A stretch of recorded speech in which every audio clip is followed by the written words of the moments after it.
नमस्ते आज प्रेमपाल जी, हम नमस्ते स्वामी जी आज हम विशेष चर्चा करने जा रहे हैं। जी। करिए। आर्य समाज का प्रचार कैसे हो।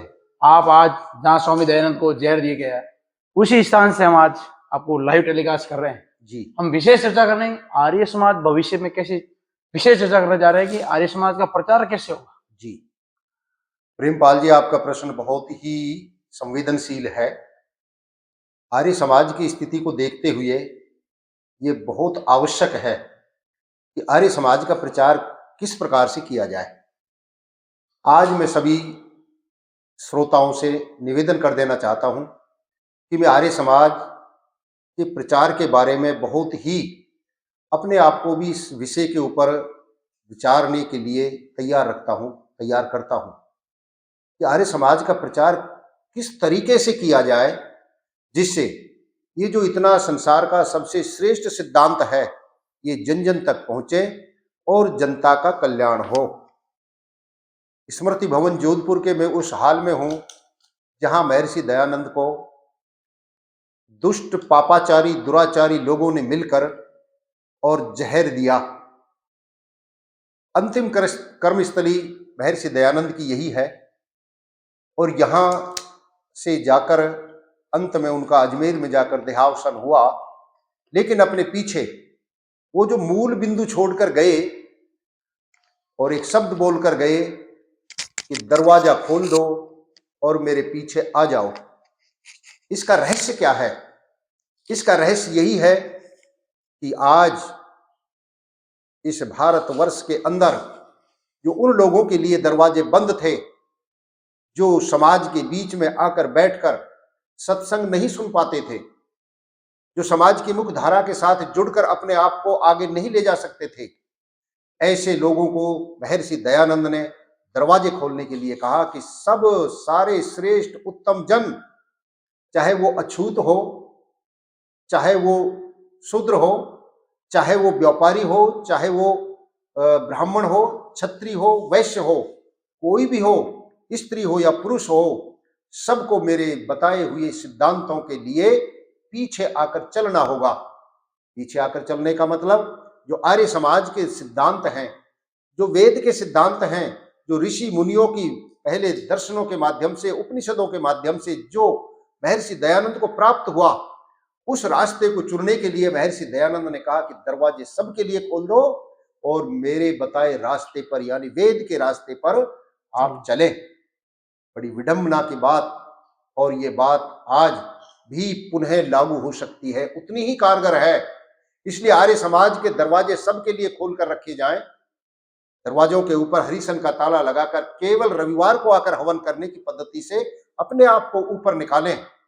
और जो हमारे भाई बिछुड़े, जो हमारे भाई दलित हैं, जो हमारे भाई आदिवासी हैं, जो भाई आर्य समाज को नहीं जानते हैं, चाहे वो ईसाई बन गए हों, चाहे वो मुस्लिम करण के द्वारा मुसलमान बन गए हों, चाहे वो बुद्धिस्ट और कम्युनिस्ट बन गए हों, उन सबको साथ लाने के लिए जन जन तक आर्य समाज के प्रचार की अति आवश्यकता है।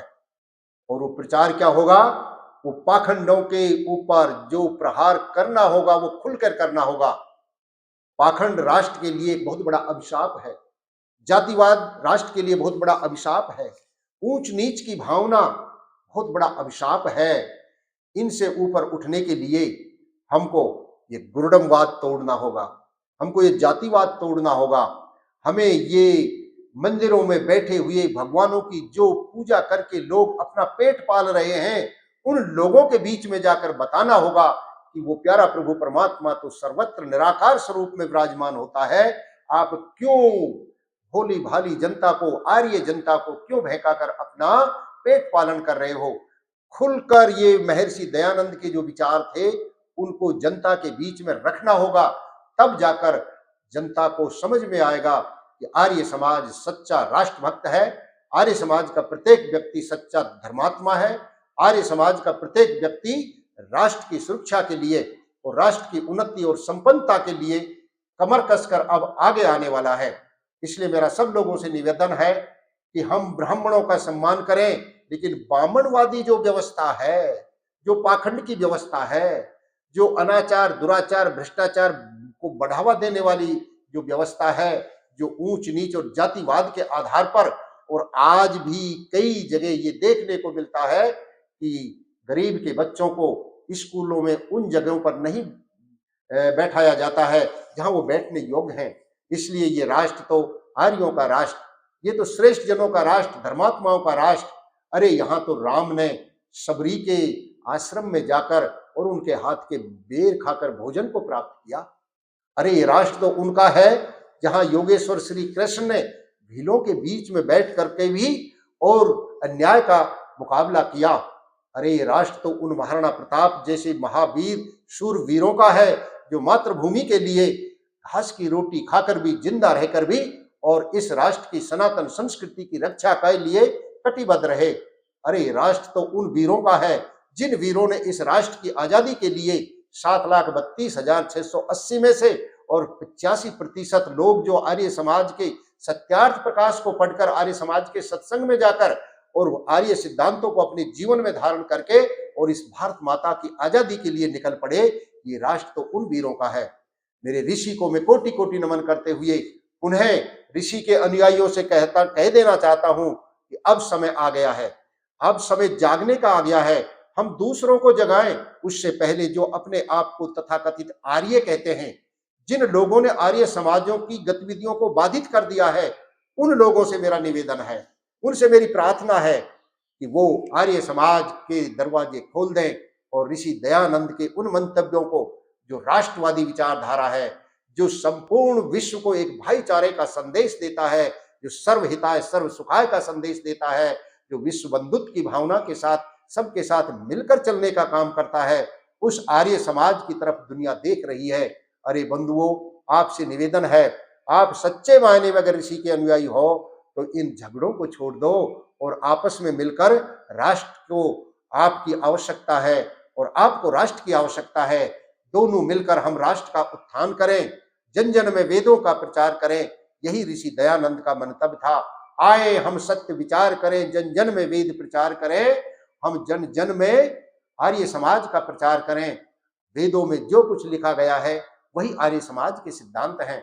आर्य समाज के सिद्धांत कोई नई मजहब पंथ संप्रदाय की अवधारणा लिए हुए नहीं है।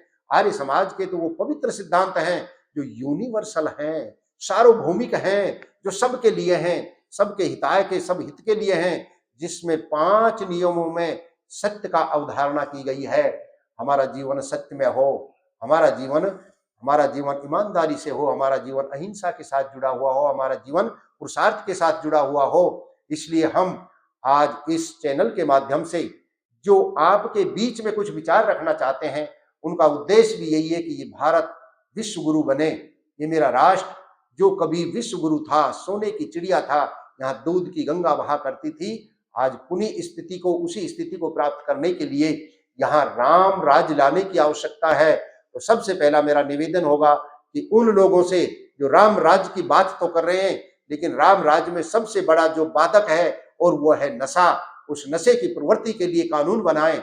सबसे बड़ा जो कारण है वो है जनसंख्या वृद्धि। जनसंख्या वृद्धि को रोक कर ही हम विकास के सही मायने में आगे अगले पायदान पर चढ़ सकते हैं। अगर जनसंख्या का ये विस्फोट इस तरह से होता रहा तो कितने हाईवेज बनाइए, कितनी रेलगाड़ियां चलाइए, कितने आप इंडस्ट्रीज लगाइए, कितने बंदरगाह बनाइए, आपके सारे संसाधन कम पड़ जाएंगे।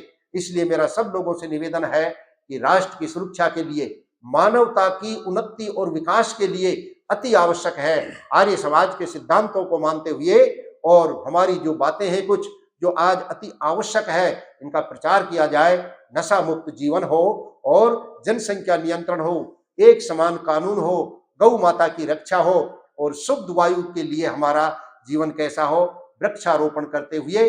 और हम सारे संसार में आज जो प्रदूषण की समस्या फैल चुकी है, बन चुकी है, उससे बचने के लिए हम हर घर में वृक्षारोपण करें। अपनी माता जी के नाम पर करें, अपनी सालगिरह के, शादी की सालगिरह पर करें, अपना कोई बच्चा जन्म लेता है उसके जन्म दिवस के ऊपर करें। हर घर में वृक्ष लगे और उससे सारा प्रदूषण साफ होता है।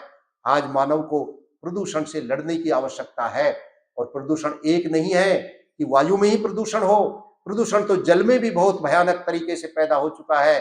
प्रदूषण के द्वारा तो हमारी धरती माता को भी हमने जहरीला बना दिया है। अरे प्रदूषण के माध्यम से तो ध्वनि में भी प्रदूषण हो चुका है, जिसका दुष्परिणाम आ रहा है। आज 25-30 वर्ष की उम्र के बच्चे जो है हार्ट अटैक के शिकार होकर और धराशायी होते चले जा रहे हैं। आज प्रदूषण मानसिक रूप से भी इतना भारी हो चुका है कि एक व्यक्ति दूसरे की उन्नति को देखकर, दूसरे के अच्छे स्वास्थ्य को देखकर, दूसरे के अच्छे परिवार को देखकर ईर्ष्या की अग्नि में जल रहा है। ये इतने प्रदूषण फैल चुके हैं। इन प्रदूषणों का केवल और केवल एक ही विधान है, और वो विधान है वेद के रास्ते पर चलना, वेदानुकूल जीवन जीना, आर्य समाज के सिद्धांतों को मानकर आर्य समाज की भूमिका को अपने जीवन में धारण करना, यही शांति का और विकास का पैगाम है। आए मिलकर हम महर्षि दयानंद के उस पवित्र स्थल पर हम विराजमान हैं, उसकी पवित्रता पूरे विश्व को ये संदेश देने के लिए है कि पूरा राष्ट्र, संपूर्ण ब्रह्मांड एक है। हम सब एक के लिए और सब एक के लिए, सब दूसरे के लिए, आपस में सबका विकास और सबकी शांति के लिए हम काम करें। उसका मूल मंत्र है आर्य समाज के साथ जुड़े, आर्य समाज की गतिविधियों के साथ जुड़कर अपने जीवन में जो 16 संस्कार हैं उन संस्कारों को भी हम समझें। महर्षि दयानंद ने अनेक ग्रंथ लिखे, लेकिन उन ग्रंथों में कुछ ग्रंथ ऐसे हैं जैसे सत्यार्थ प्रकाश जो सत्य का प्रकाश करता है, जैसे संस्कार विधि जो हमें संस्कारों के बारे में जानकार देती है, जैसे गोकर्णा निधि जो हमें गाय के बारे में पूरा का पूरा जान करा देती है, गोरक्षणी कृषि सभा हमें कृषि को भी आज पुनः अपने उसी विकास के रास्ते में जोड़ना है जो आज हमने जहरीला कृषि कर दिया है, जहरीले फल सब्जी अन्न जहरीले बना दिए हैं, उनसे बचने के लिए भी गो एवं कृषि रक्षणी सभा के द्वारा और आर्य समाज की जो 3 विधाओं के द्वारा हमको बताया गया है, उस आर्य समाज के सत्यार्थ प्रकाश के अंदर आर्य विद्या सभा हो, आर्य धर्म सभा हो और आर्य राज्य सभा हो, तब जाकर विश्व गुरु बनेगा। तब पुरुषोत्तम श्री राम और योगेश्वर श्री कृष्ण और अंत संत महात्माओं की ये संस्कृति का देश विश्व गुरु बनेगा। आप सब लोगों से पुनः पुनः कोटि कोटि यही निवेदन है, हम अच्छाई के साथ जुड़ें, भलाई के साथ जुड़ें, यज्ञ के साथ जुड़ें, परोपकार के साथ जुड़ें और सबको सुख देने के लिए हम अपने जीवन को यज्ञ में बनाएं। इन्हीं शब्दों के साथ सबके उत्तम स्वास्थ्य की कामना करते हुए, उत्तम बुद्धि की कामना करते हुए, सब स्वस्थ रहें, अपने काम में मस्त रहें और व्यवहार में सब अच्छे बने रहें। ओम इति सब